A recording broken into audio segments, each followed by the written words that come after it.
Formula కేసులో విచారణకు రమ్మంటే కేటీఆర్ ఇష్టం వచ్చినట్టు మాట్లాడుతున్నారని ఫైర్ అయ్యారు ఎంపీ చామల. లై డిటెక్టర్కు సిద్ధమా అంటూ సీఎంకు కేటీఆర్ సవాల్ విసరడం సిగ్గుచేటన్నారు. చేసిందే దొంగ పని, మళ్లీ ఇష్టం వచ్చినట్లు మాట్లాడుతున్నారన్నారు ఎంపీ చామల. ప్రతిపక్ష పాత్రను బీఆర్ఎస్ పోషించడం లేదన్నారు. Twitter Tillu English full subject nil. Twitter Tillu ఇంగ్లీష్లో రాసిన ట్వీట్ని చూస్తే ఇంగ్లీష్ ఫుల్లు, దాంట్లో ఏం రాసిండే చూస్తే సబ్జెక్టు నిల్లు. ఎప్పుడు అమెరికా పోయి వచ్చినా ఆ తెల్లోళ్ళు ఆయనకు పరకాయ ప్రవేశం చేస్తారేమో ఇంగ్లీష్లో ఉంటాడు మూమెంట్ ఒక నెల రోజుల దాకా. కేసీఆర్ గారిని ఆ రోజు ఎంక్వైరీ చేసే రోజు కూడా ఫుల్ ఇంగ్లీషే మాట్లాడుతుండే. అమెరికా వాళ్ళు వచ్చిరేమో నేను ఏదో వింటున్నా అంటే టీవీ సైడ్ చూడకుండా ఇటు సైడ్ చూసింటే ఎవరో మాట్లాడుతున్నట్టు ఎవరబ్బా బ్రిటిషర్ అమెరికన్ వచ్చినట్టు తిరిగి చూస్తే కేటీఆర్ మాట్లాడుతుంది. అంటే అమెరికా నుంచి వచ్చిన ప్రతిసారి కేటీఆర్ గారికి ఇంగ్లీష్ ఫుల్ మూమెంట్లు ఉంటాడు. ఎందుకంటే ఆ దాంట్లోకి వెళ్ళి బయటికి రానికి నెల రోజులు పడుతుంది. నార్మల్గానైతే ఆయన ఈ ట్వీట్ మీరు చూడండి, ఈ ట్వీట్ చూస్తేనే మీకు అర్థమైంది. నార్మల్గా దీన్ని తెలుగులో రాస్తాడు, ఇంగ్లీష్లో రాయడు ఇంత పెద్ద ట్వీట్. దీంట్లో ఏంది అంశం, సారాంశం ఏంటంటే దీన్ని తెలుగులో రాయొచ్చు. ఎందుకంటే ఫార్ములా ఈ కేసు విషయంలో మళ్ళీ ఆయన సోమవారం రోజు మళ్ళీ పిలిచిర్రు, ఈడీ పిలిచింది. పిలిస్తే దానికి సంబంధించిన ఏసీబీ పిలిచింది.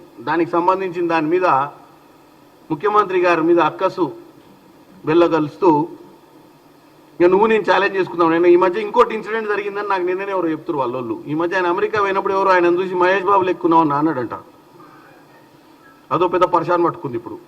అట్లా అన్నట్టు రా, నువ్వు ముఖ్యమంత్రి కదా, ఎందుకు అనవసరంగా పబ్లిక్ పైసలు ఖర్చు చేసి ఎంక్వైరీ కమిషన్లు ఈ కోర్టులు ఇవన్నీ ఎందుకు, మన ఇద్దరం కలిసి చలో తాడోపేడో తెలుసుకుందని రమ్మంటుడు.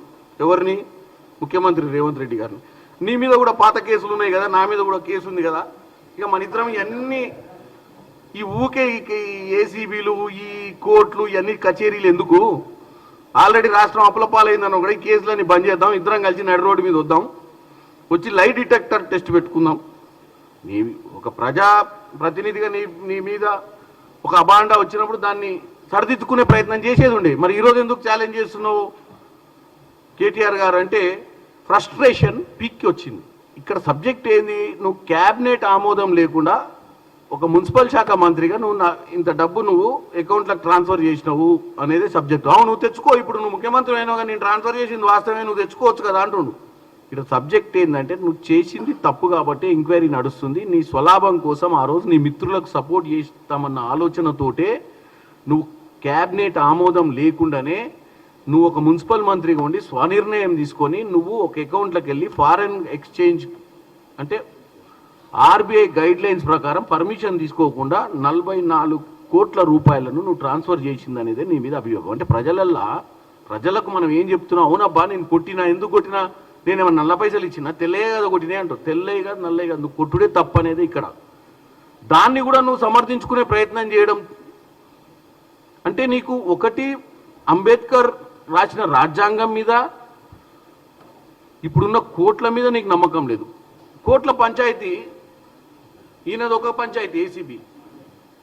అప్పుడు మా ముఖ్యమంత్రి గారి మీద అప్పుడు పాత కేసు ఒకటి ఉండే. ఇక 2 కేసులు ఎందుకు, మన ఇద్దరం వచ్చి లై డిటెక్టర్ పెట్టి మన కోర్టులు ఎందుకు లై డిటెక్టర్